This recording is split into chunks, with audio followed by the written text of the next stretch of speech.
go. Just click live. We're going to go live. Going to go do a morning drive. It stopped raining overnight. I think it rained for a good 24 hours.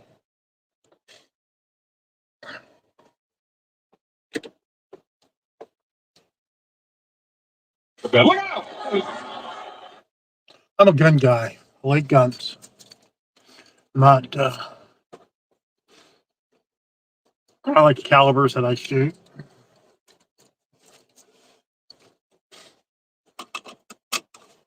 And most of the time, that's based on what I've shot in the past.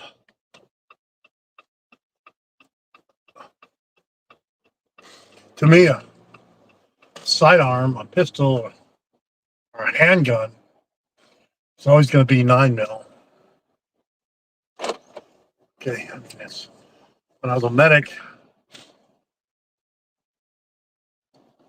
most of my Army units,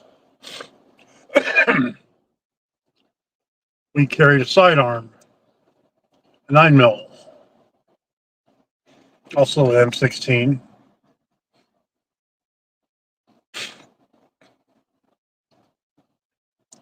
And to me, that was a 9mm. I know they make different calibers, but it's a big dog. Hi, doggy. But 9mm is the caliber for me. It's the round for me. It's foggy out there. I gotta be careful. Other calibers that I've shot, mostly I like the ones that I shot in the military or that I know about. I shot the 5.56. The civilian version is the 223. Shot the 7.62 by 51 armor piercing with the miniguns on the helicopters I was in, and the 160th. Also helped clean them up a few times. We'd go to this gun range, sometimes out in the water, sometimes out in Tampa or by Tampa, Florida. Sometimes we would just go to Fort Stewart and use a range. And the bird would just be on the ground shooting.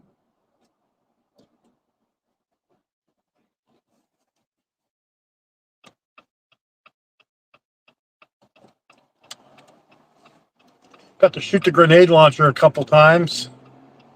Okay, that was always a lot of fun. The grenade launcher that was under the M16. I know they make them separate now. Whatever. Of course, I got to shoot the 249 with the M60. I like the M60 better than the 249. I don't even know what they use it now. Had a real je ne sais pas kind of sensation, you know. And of course, I shot the 50 cal multiple times, and I got to launch a couple of landmines, claymores. They're called claymore landmines. With one of my with the 160th, we had a lot of training.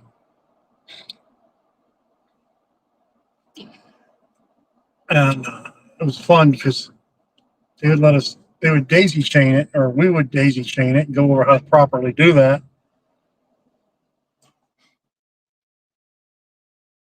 And then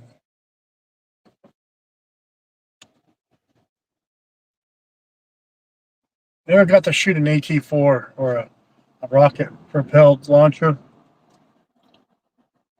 Never shot one.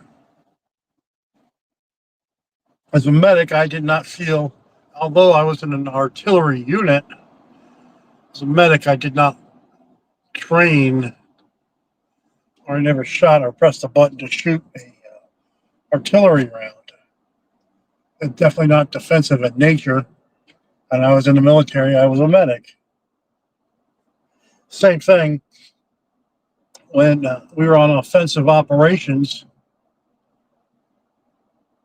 and an officer would go tell me to mount the 50 cal, I would refuse because I'm a medic. So I won't mount a vehicle using it in an offensive manner as a medic.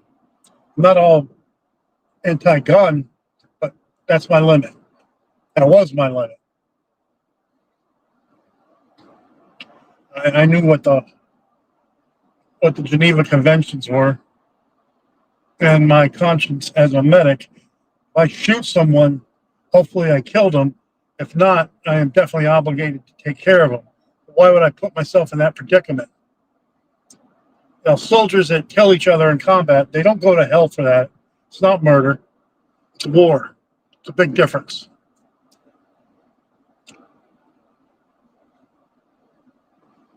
But I like to stutter too. I like being a healer. I help people.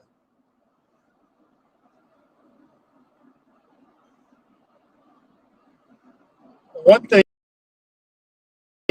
that some medics, and it was disgusting,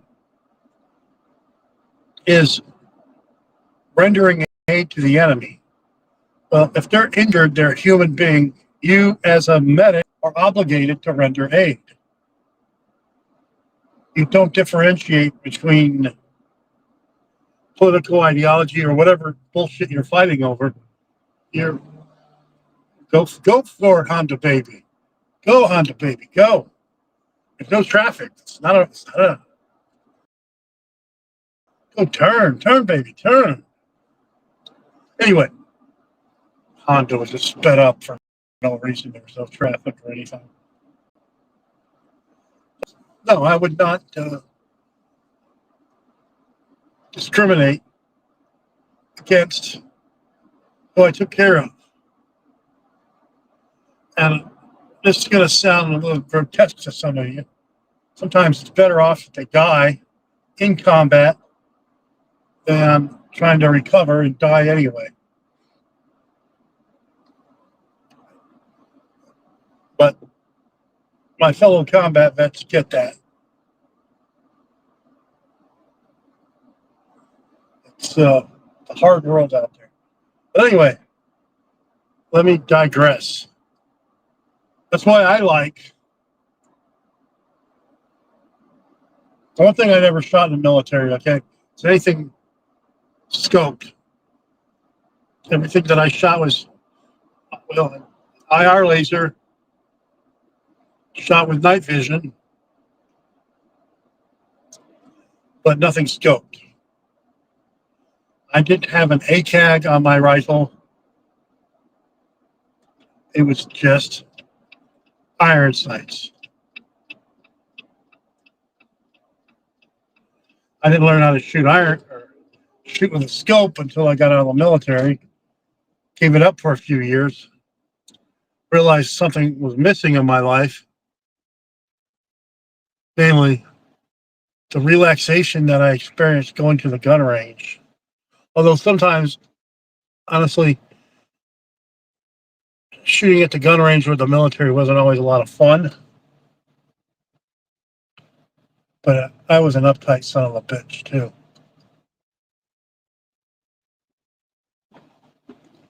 So,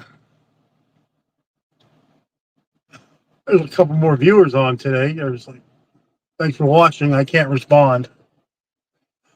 But my point is, I like 22 LR because it's cheap and you can get a lot out of it. And it is still a good defense weapon and offense weapon. Now, my favorite brand of 22 LR is called Ely. They're out of the United Kingdom somewhere. Okay. And next is my 223/5.56.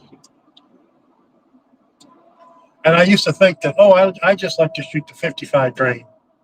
No, that's not true. I really like to shoot the 62 grain variable. The grain is the size of the bullet, okay? Not the grains of gunpowder, in case you didn't know. The jacket's the same thing. But I like this 62 grain over the 5.56. Now, granted, every barrel, the spin of each barrel, they tell you what grain works best for them. And there's definitely some truth in that. But if I enjoy something, caliber, that's the caliber I like to stick with. Now, I'll buy whatever I can buy. If there's something on sale, I buy it. As far as 308,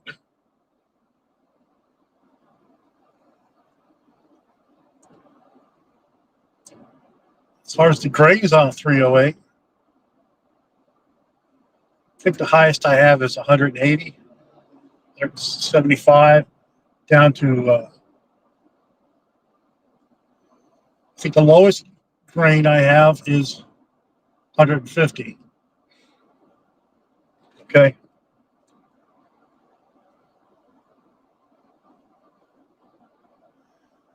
For my 300 Win Mag, I just buy what's on sale. Okay, now when I say what's on sale, nothing's ever on sale. I go to ammoseek.com to go look around to see what the best price is for that specific caliber that I want to buy. So the 300 Win Mag, and I know that there's better and more fancier, like a 300 Weatherby Magnum. I get it, but that's my mid-range heavy caliber shooter. Since I had the rifle, and now since I have a semi-automatic 300 Win Mag, well, I'm sticking with it. Sometimes I think I have too many different calibers.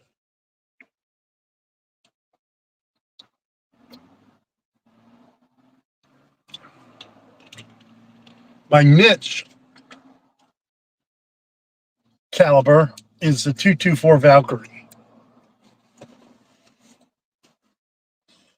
Now, this is supposedly well, it's not supposedly, it does shoot out good to like 800 yards. But you use an AR-15 lower, and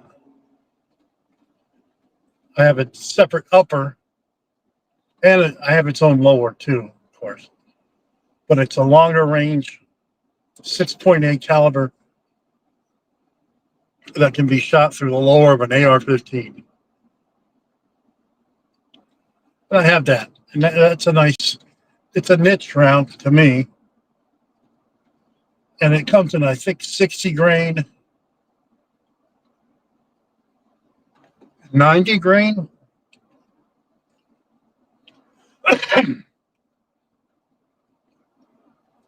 I haven't shot it in a couple of years, okay?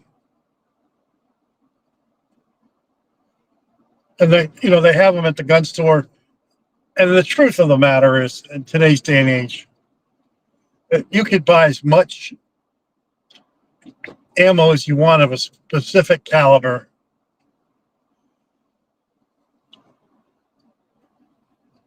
And if that's your niche, then you just buy a lot of it, right? But I do like to use the popular rounds like a 223, 22 LR, 9 mil, and I didn't even tell you what grain I like to use a 9 mil. I think it's 124, something like that. And I just see 9 mil, and that's what I buy. Don't even compare, because I'm shooting that 9 mil under 100 yards. I say 100 yards because I do have a CZ Scorpion that's got a 5X scope on it, and it can shoot out to 100 yards.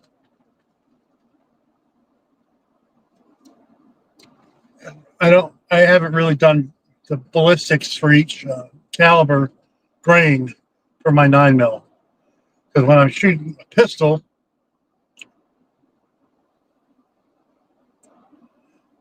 I have about 2 pistols.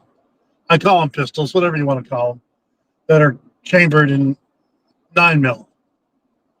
Glock and a Turkish company makes them.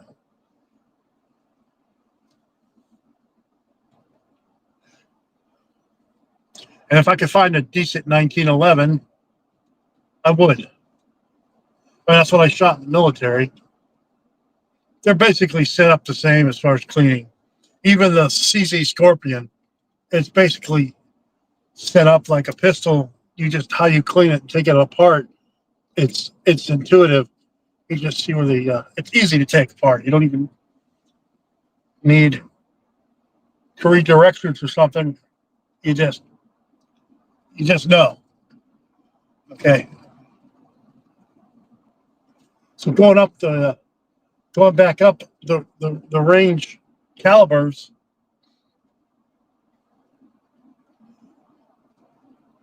it comes to my 50 cal, okay? Because I own a 50 cal. I own it suppressed. I have a suppressor for it.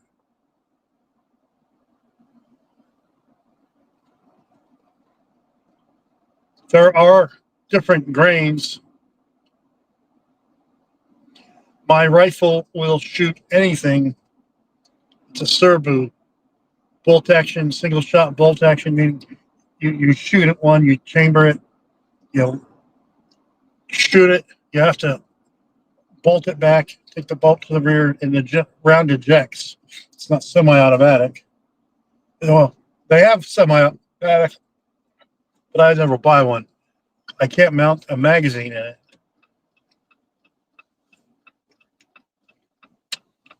I'm sure that there'd be a modification somewhere along the line where you can modify a magazine and put it in the well.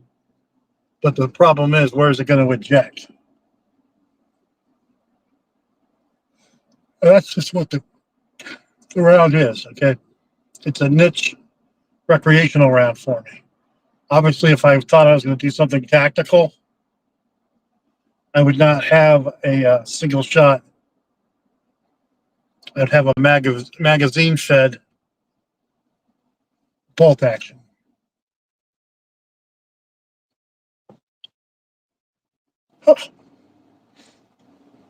Okay. So it's a fun round to shoot. Okay, that's all I'm saying. And the more steel that you can find to shoot it through, the more fun it is to shoot. And what I used to do is sometimes I go to a used secondhand store, and I would buy some pots and pans still. The only intention of those pots and pans is I'd line them up behind each other, and I would like to see how many pots and pans it takes to stop a 50 cal.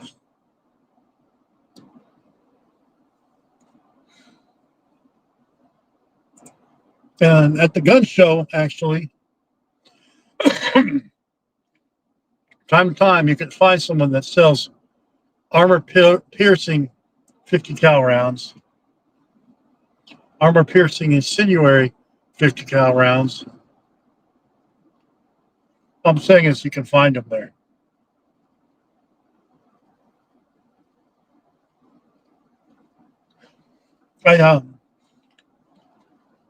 But since I shoot suppressed, I would never shoot the those kind of 50 cal rounds that look like a tank round, you never want to shoot those through your suppressed weapon because the suppressor will end up blowing up. It's not meant for that suppressor. I can't remember the name of the type of round that is saber or something like that. Okay. But they look like rounds that you shoot from a tank. Like an Abrams tank. Well, that's the only tank I've ever been in. I've been in an M60 before.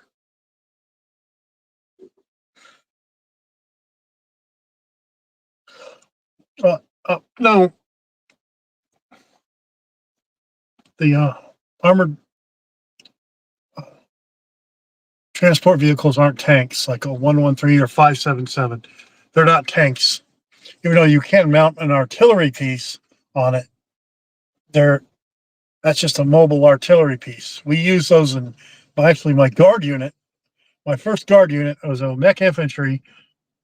We had 113s and 577s.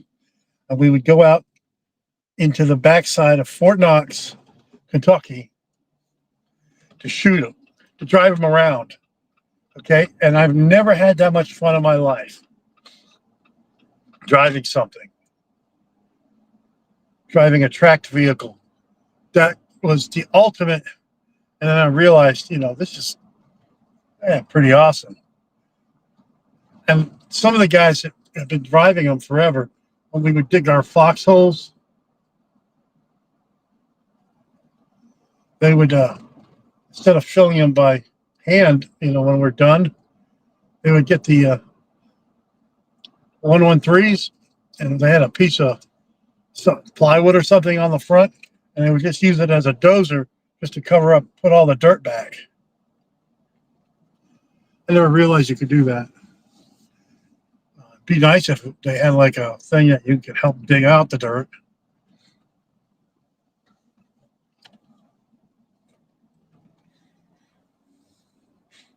I've done some pretty cool foxholes.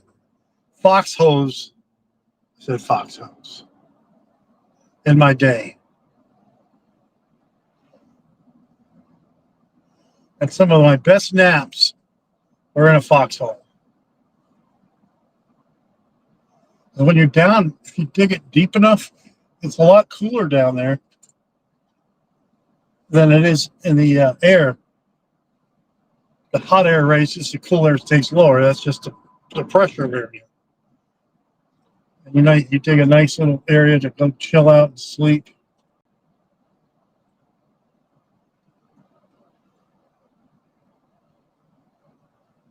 Yeah, that was fun. Anyway, so I use the military. My rounds that I like are obviously they're all used by the U.S. Army. Okay, that's what I like, and I never shot anything suppressed in the Army either. We didn't do that. I guess nowadays some infantry units shoot suppressed. I'd hate to be that armorer or that unit that lost a suppressor. So I'm not putting it back.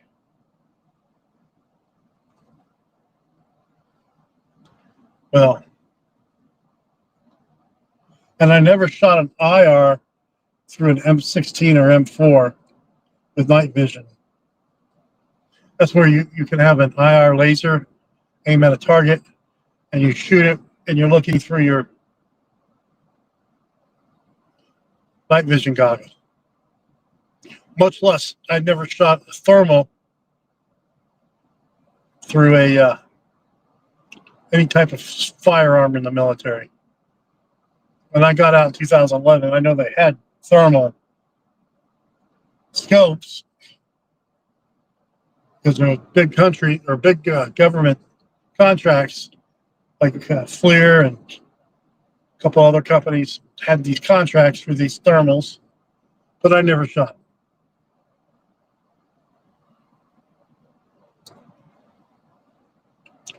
Well, I was reading on the news this morning about how Texas is trying to make it easier for the citizens of Texas to own suppressors, which may be a way to change the oppressive suppressor laws nationwide. That goes to the Supreme Court. So I like it that the gun advocates are taking these issues to court where it can be affected nationally if the Supreme Court gets into it. Of course, they declined the Maryland case when the Maryland wanted to suppress citizens' rights to a semi-automatic AR-15 kind of rifle. They refused to take that, and that was disgusting on their part. But yet, the purest part of me sees the thing about states' rights. But yet, the Constitution is supposed to be the supreme law of the land. I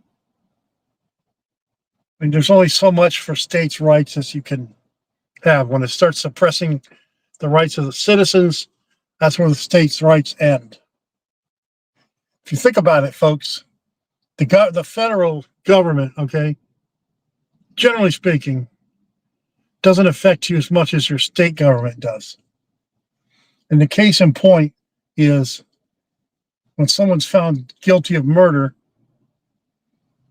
and you're in a courtroom, it's the state that decides that you're going to be executed, not the feds.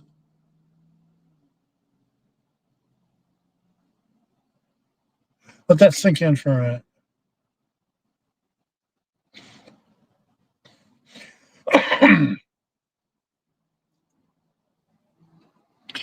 For some reason, my computer thing is set up on MSN, which is a left-wing media conglomerate, part of NBC.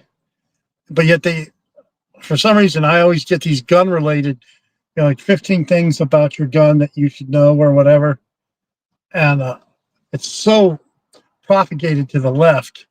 Like, this is a good gun-related article. Oh, are they pro Second Amendment? But then they listed the 15 things. I can't go when it's red, motherfucker.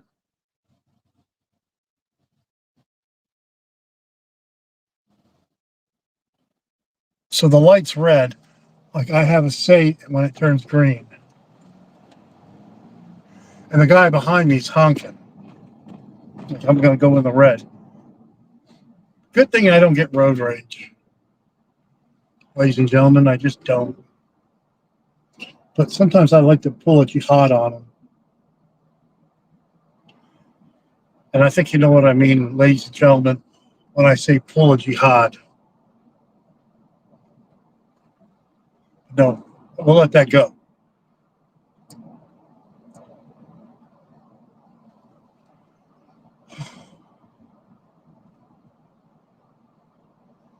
So I'm going to do my live stream Saturday.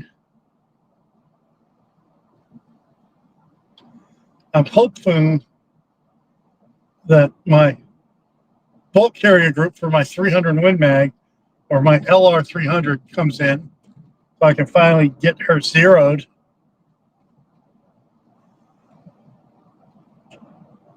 I'm doing 5 over the speed limit. Okay, I'm doing 7 over the speed limit. And I can take her zeroed and I can go to that range in Connorsville and take my 300 Win Mag and my 50 cal and shoot it and have a lot of fun.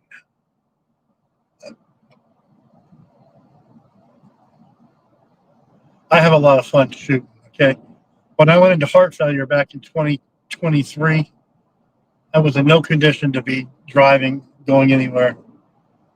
This guy is starting to piss me off a little bit because I'm doing 48 to 40, which is plenty fast. And he's like 15 feet behind me.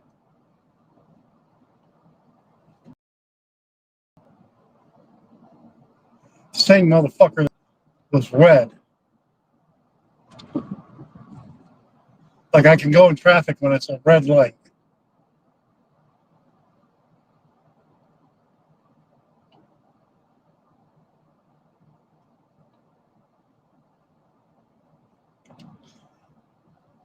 Sadly, I know these people that have this driving mentality. I see it in some of my patients. They're just angry at everything.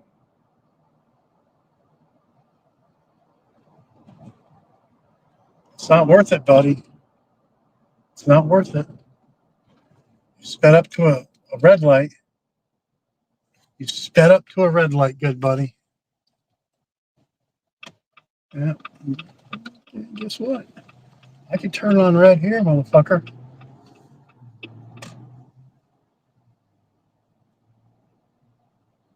Yeah, that guy's got some issues. Hell, I got issues. Whatever. Oh no, I see some colored lights.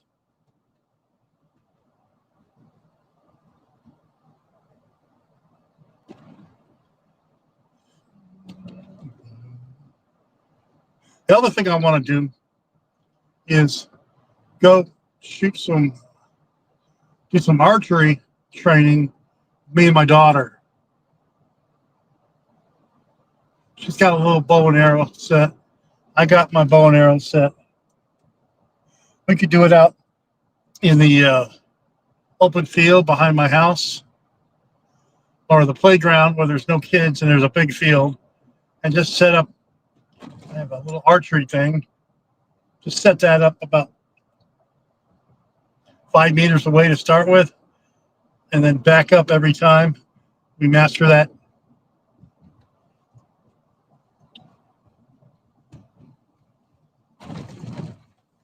I know how to shoot my bow and arrow mediocrely, and I am self-taught, and I did learn the basics in the military in a different kind of unit that I was in, but I'm definitely not an expert at bow and arrow.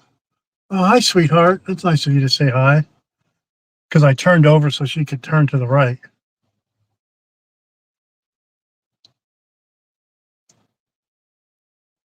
If you can't be kind to people, don't be anything.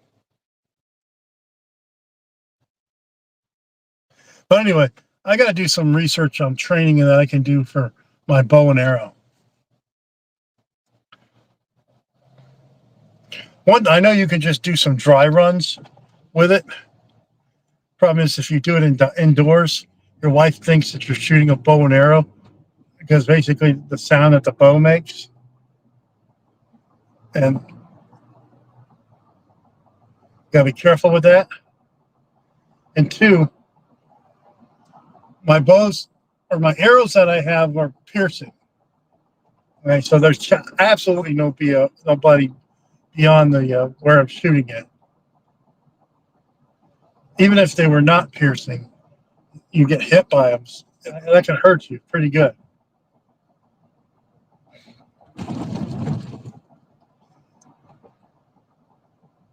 I like ones where I go, right there to the cheek, and I let go.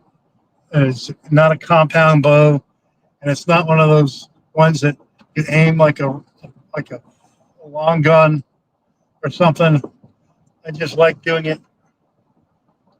It's a single bow, whatever you want to call it. That's what you shoot, because it's cheaper. Some of those compound bows, oh my God, $3,000 for the fancy ones.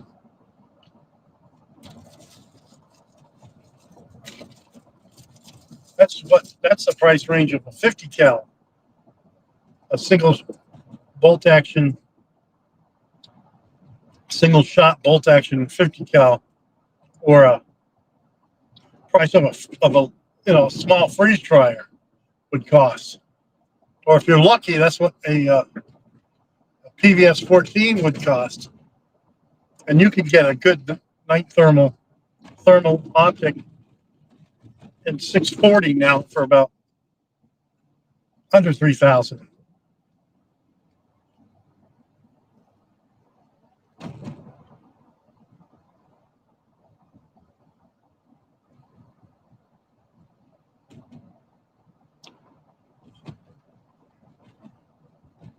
So no, I'm not going to be buying a compound bow anytime soon. Well, today's Thursday, okay? I work at my job. In the morning, I see patients. On Thursday afternoons, I have admin time. But I hope nobody messes with me this afternoon because I got to do this mandatory something training, mandatory online, like don't get beat up kind of training, or how to defend yourself kind of training, de-escalation kind of stuff. If you want to work there, you got to do the class.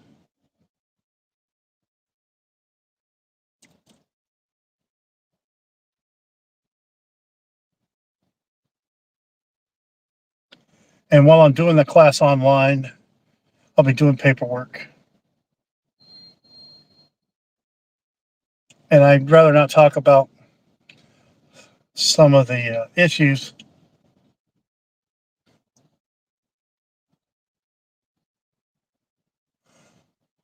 How many hours of sleep do you get a night?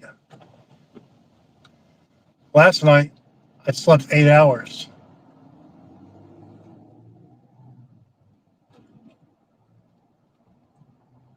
Some nights I sleep 4.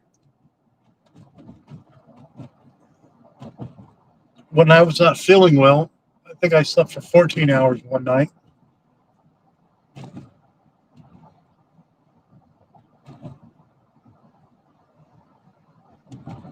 When I had heart failure.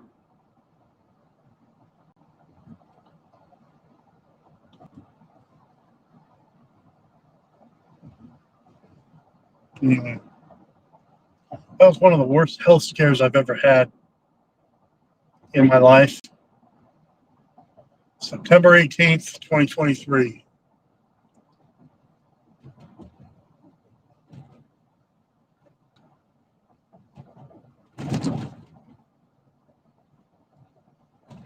And here's the thing, folks. I don't enjoy going to the gym bench pressing anymore. The way my back is now, the way my neck is from old parachute injuries, I can't even get my neck down flat. And or my back down flat on the bench. So why would I do it? And that's the only thing I really care about, how much I was bench pressing. And honestly, I don't like using machines to work out because the machines are not natural. They don't follow the natural curvature of your arm or your joint when you move it. It's not. I mean, there's movement by other body parts. So I'm going to go back to working out with my bands and doing non-bench pressing kind of exercises. I just can't do it. And yeah, granted, you can lift a whole lot of heavier weight lifting the weights.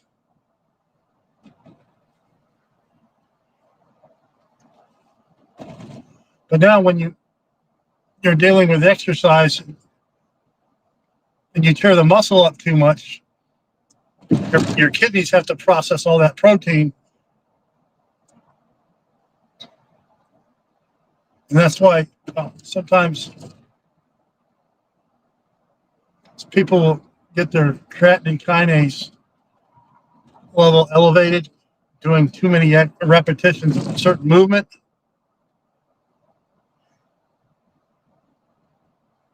And they'll fake getting chest pain.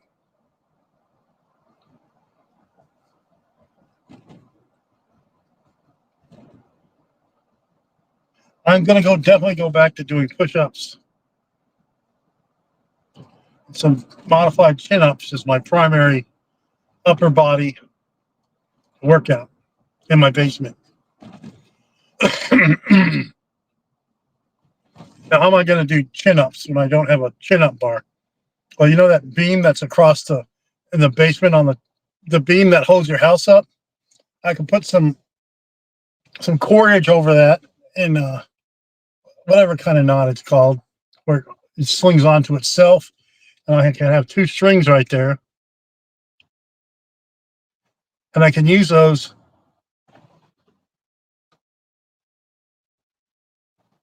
to work out.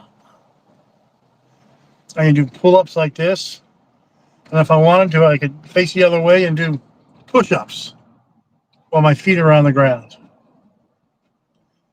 And if I got really good, I could do it in the air. That would require a lot more stabilization.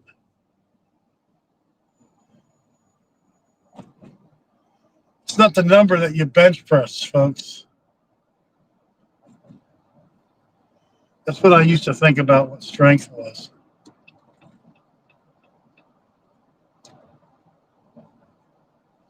I see bodybuilders, okay, and they're just disproportionately muscularized. Then you see them when they retire from bodybuilding, they can hardly walk.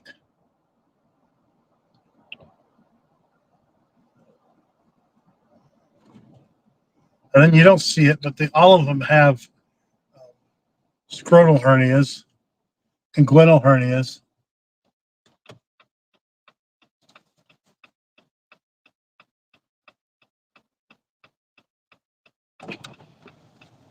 And they don't do a lot of cardiovascular strengthening. And yeah, I know that lifting, you can work your heart out when you lift, but there's nothing beats going for a walk or a small jog when it comes to exercise.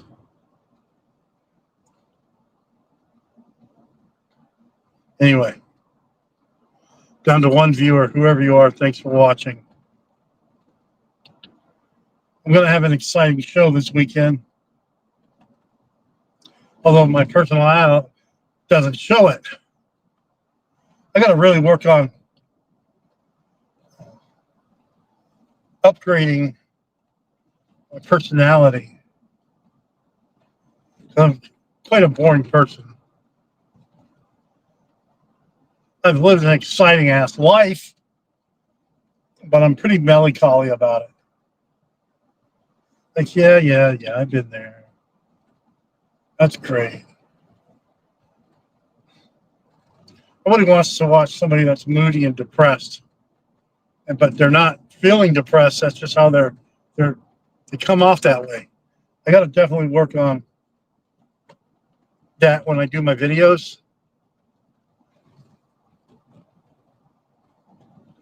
Like, I speak inspiration when I talk about my Second Amendment rights, when I talk about medical shit, when I talk about prepper shit. I'm in my heart, okay? I'm very excited to talk about that shit. Otherwise, why the hell would I do it? But the way I express myself, it's like Charlie Brown, being a teacher, Charlie Brown. More.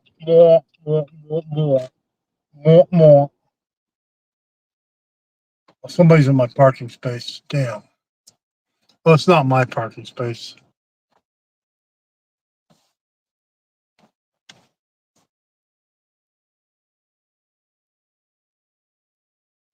And I'm here at the workplace. Oh, yeah. And there's a patient waiting in his car. He's probably got an 8 o'clock appointment. Instead of checking in, he's going to check in at 8. And I won't get him till 8:30. And I have an 8:30 patient, and it brings everybody behind. And then they schedule 6 fucking telephone appointments in between those patients, and I can't make one of them, and I'm late with all of them. And then I get yelled at by some of these patients. I've been waiting on this line for so long. I'm sorry.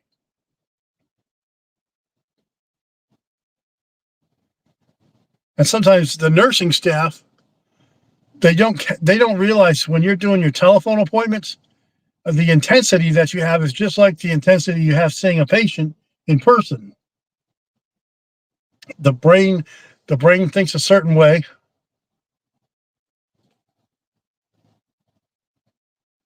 The thought process, the same thing. And there's the lady. I don't know. She's wearing a mask outside. Okay. Honestly, I'd rather her. She wears a mask in her car. She wears a mask outside. When if there's bacteria outside right now, it would be so dispersed it wouldn't matter. And notice I said bacteria because those masks do absolutely nothing for the COVID virus. Anyone that wears a mask like that is ignorant. Or they voted for Biden, one or the other. And I can tell you, she definitely voted for Biden.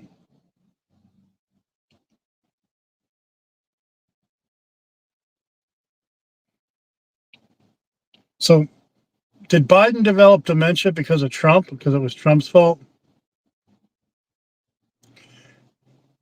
Or remember that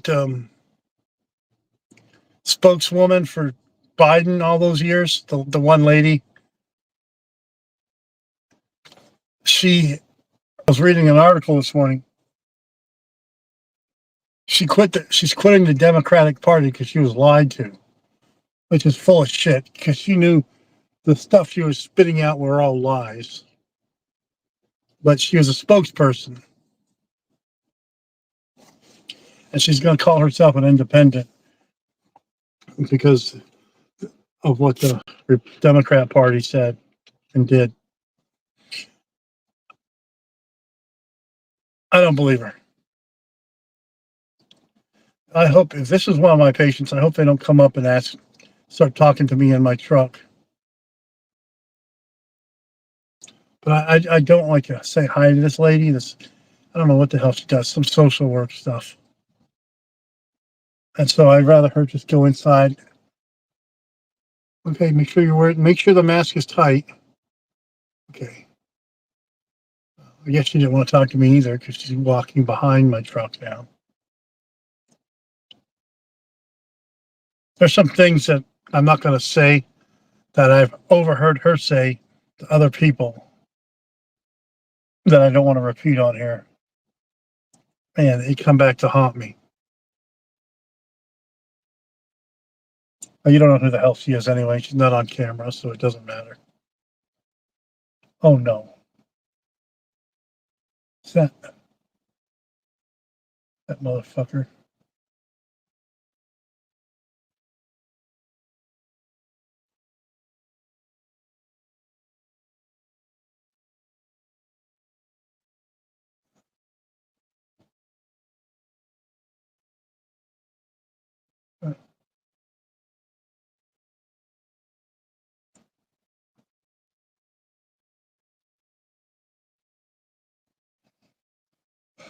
I could just sit here all day and talk about people walking into the clinic.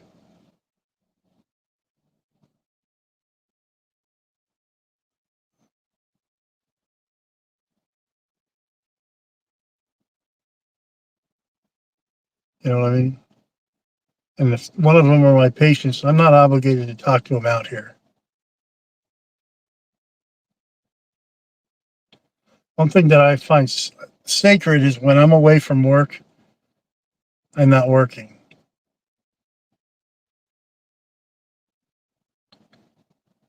And one thing that I do is when some patients over exaggerate how they walk when you're in the room with them or you see them walking, and then when they don't think that you're looking at them, right, they're all uppity, walking just fine. But when you see them, it's all of a sudden it's like, oh, I can't walk. I hate when patients fake how their gait is, and no medicine helps them. And I'm supposed to make them pain free.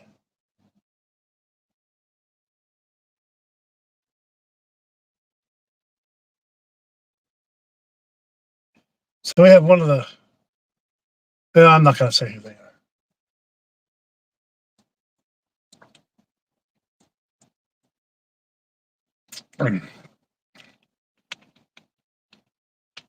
So I'm working on a couple of videos.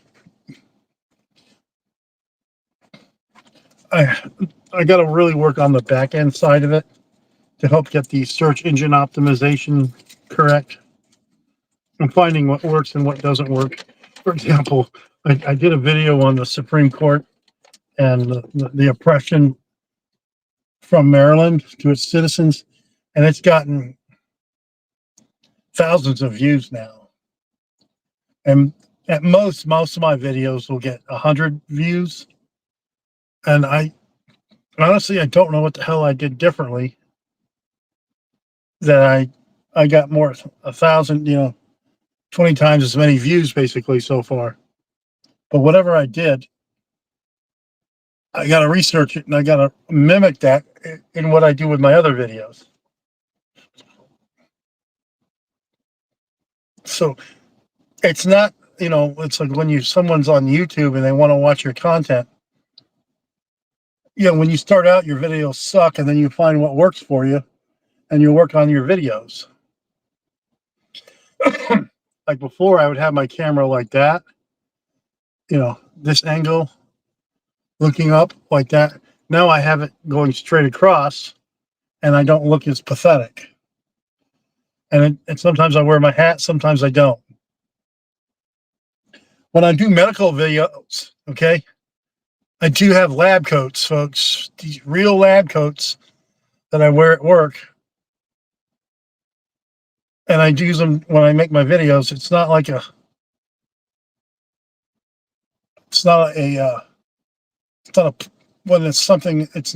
fake. It's a real lab coat. And that just, when you present yourself like that, it's more professional. Anyway, enough talking about the bullshit. Everybody have a good day.